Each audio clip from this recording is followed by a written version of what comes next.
In today's video, I'm going to introduce to you what I think is the most important idea in all of chemistry, in my opinion, and in the opinions of a lot of other people too. And that idea is that everything is made up of particles, little particles, too small for us to see, and that the weight of something cannot change unless we lose or gain some of those particles. Now, these particles, because they're too small for us to see, there's no way I can possibly prove this to you, but I think the things that we'll do today should lend a lot of support to the idea that everything is made of particles. In this first experiment, what I'm going to do is I'm going to take a piece of steel wool and I'm going to cause some change to occur to it, and we're going to weigh it before the change and we're going to weigh it after the change and see what we find out. So I've got a balance here. I might call it a scale that weighs in grams. Put a little plastic dish on there, and I'll zoom in here. You can see that the weight is 0 grams, and then I put the steel wool in. It rises to 2.75 grams about. So I'm going to take this piece of steel wool out, and now I'm going to change its shape. I'm going to expand its volume, make it a little bit bigger.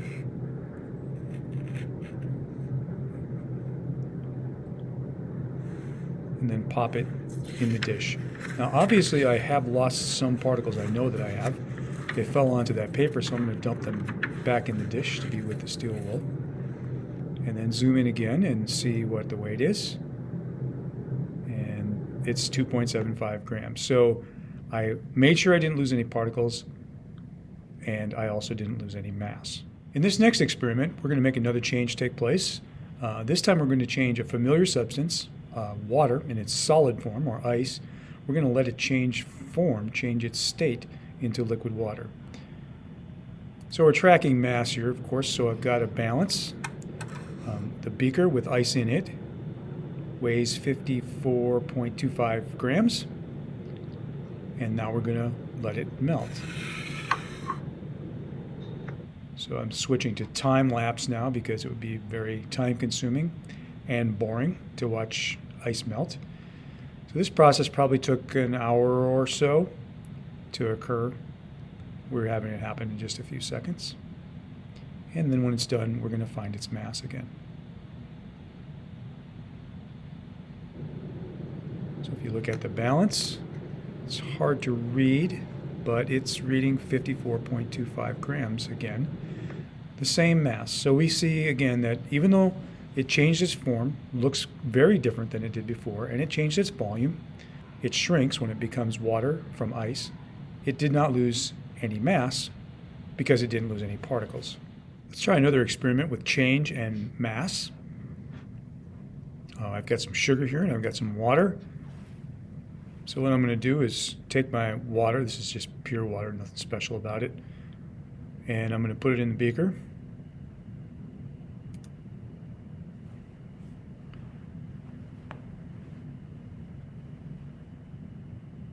Then I'm going to grab a sugar cube, zero out my balance, and I'm going to place the sugar cube and the beaker full of water on the balance, and let's take a note of the mass. It's 134.26 grams. That's how much the two of them together weigh. So now I'm dropping the sugar cube into the water.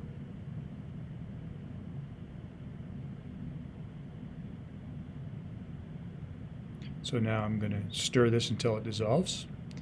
So again, this would be like watching ice melt, pretty boring, so I'm speeding it up until I get this sugar cube dissolved. And now we'll take a look. We have 134.20 grams. Not much of a change. But also, there were probably a few droplets of water clinging to the stirring rod that I was using. So maybe I did lose a few particles, not many, and still the mass didn't change very much at all. So the sugar, even though it seemed like it disappeared, its mass was still there. Those particles were still there. They just were spread around in the water and we couldn't see them. Don't lose any particles, don't lose any mass. Let's do another experiment. Here we've got some Alka-Seltzer Got some water and a bottle. So I've got my bottle here. I'm going to pour a little bit of my water in here. Set it on the balance. Put the cap on the balance. I'm going to set my Alka-Seltzer tablet on the balance as well. And we'll zoom in and see what we have for a mass. 407.47. Drop the tablet in. And if you've seen Alka-Seltzer in action before, you know what's going to happen. Got this kind of crazy reaction occurring. A lot of bubbles being formed. Takes a while, so we'll speed this up. And give the Alka-Seltzer tablet a chance to completely disappear. So now it's dissolved like the sugar was in the previous experiment. Let's see if the mass has stayed constant. Zoom in to check it out. And we're at 407.25, which is 407.27. That's a significant loss of mass. So maybe there's something wrong with the theory. The sugar dissolved, we didn't see a change in mass, but this time the Alka-Seltzer dissolved and we did see a loss in mass. Let's try this experiment over again. I think maybe we can account for the loss in mass. This experiment's going to be a repeat of the last experiment. It's going to look a lot the same. We have water in our bottle. Got to remember to turn on the balance. Let it zero itself out. Put the cap on. Get an Alka-Seltzer tablet out.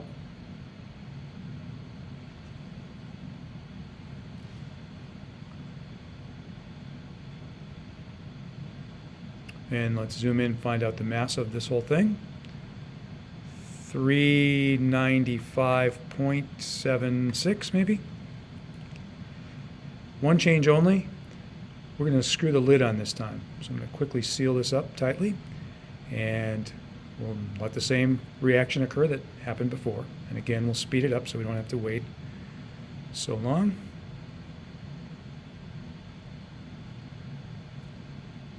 You can see the same thing is happening. A lot of bubbles being formed.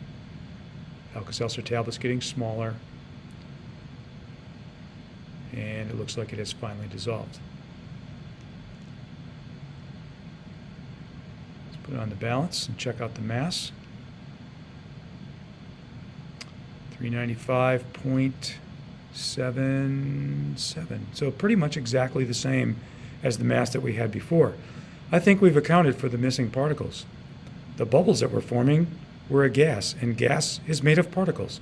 So even though we don't think about air as having any weight, like all gases, it does actually have weight, and that's what left the top of the bottle, so that's where we lost our particles. So far, the theory is still holding true. Let's begin another experiment. Zero out my balance. I've got two small beakers, and each of them has a liquid in it.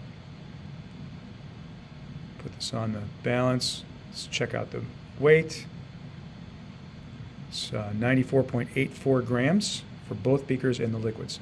I'm going to pour one beaker into the other, and we find that there's a big change. Now instead of losing material, instead of losing a sugar cube or an Alka-Seltzer tablet, now we gained material. We have this yellow powdery stuff floating around in the water that wasn't there before. What's the mass? It's the same. So even though we saw a big change, it seemed like something appeared that wasn't there before, all the particles that made up the yellow stuff, they were already still there. So without losing any particles or gaining any particles, we don't gain any weight. I think this is a pretty solid theory. Let's do another experiment. We're going to do this experiment with steel wool again. I'm going to zero out my balance. I have another piece of steel wool. Drop it in there. Find its mass, 3.38 grams. Last time I expanded the steel wool. This time I'm going to burn the steel wool. So I'm going to start my burner up.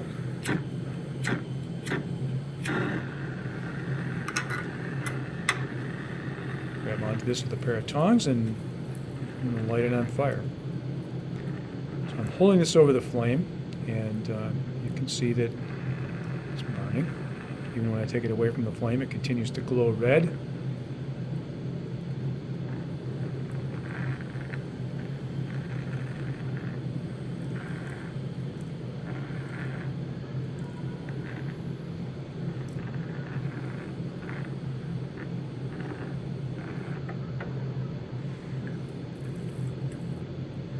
Take my burner away, and now let's find out the mass.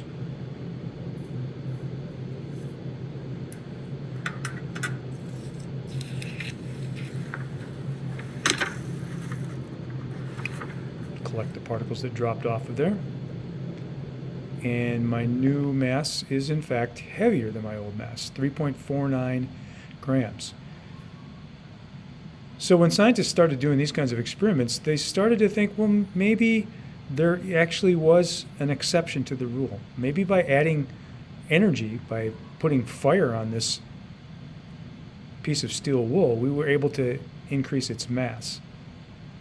But this experiment, because it was so contradictory to the idea that you only lose mass if you know you've lost particles, or you only gain mass if you know you've gained particles, led scientists to think that maybe this piece of steel wool is gaining some kinds of particles. And as they investigated further, they discovered oxygen. What's really happening is there's not just steel wool and fire. There's also air, and that air contains oxygen, and the oxygen combines with the steel to produce what we think of as rust. And so it got heavier because oxygen particles were added to the steel. So we actually did increase mass, but it was because we increased the number of particles.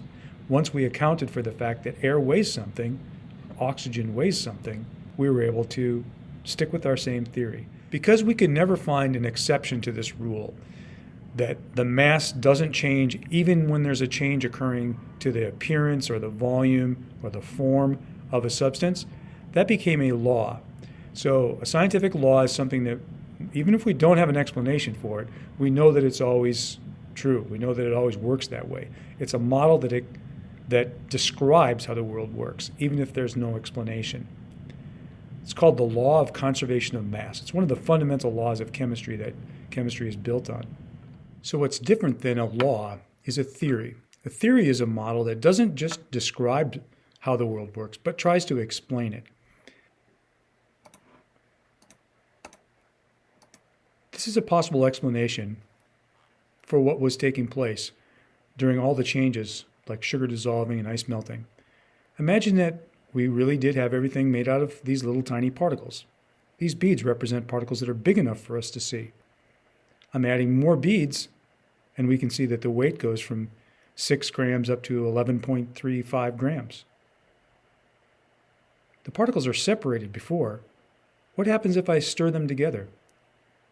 Change how they're arranged. When I put my pencil back and account for its mass, I'm at just about the same exact mass as I was before. This idea that all changes are just the rearrangement of particles, and that if you don't add or take away particles, you will not see a change in mass, is the kinetic molecular theory, or we'll just call it the particle model, for how matter behaves.